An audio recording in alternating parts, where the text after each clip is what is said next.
Bývalému predsedovi parlamentu je dostatočný trest, či by sme sa nemali baviť o trestnoprávnej zodpovednosti a ak áno, či už bolo podané nejaké trestné oznámenie. Ďakujem.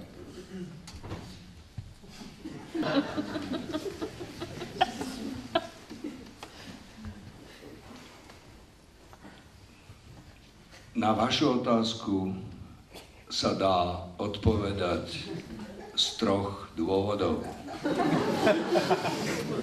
Ľudia žrú také glupociny, nie? No ale čom ich žrú? Čom žrú tie caraky? Bo najlepšie nemajú penieži? Nie? Dakedy sa barky robili z fajného teliaceho mesa.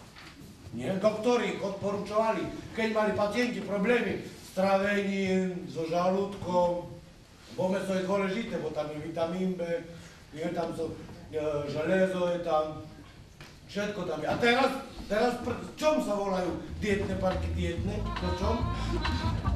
Tomu, že keď ich zíš, tak si tak planoplice, že pod tým musíš 3 vás zbieť.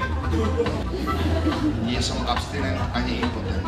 Som normálny Slovák.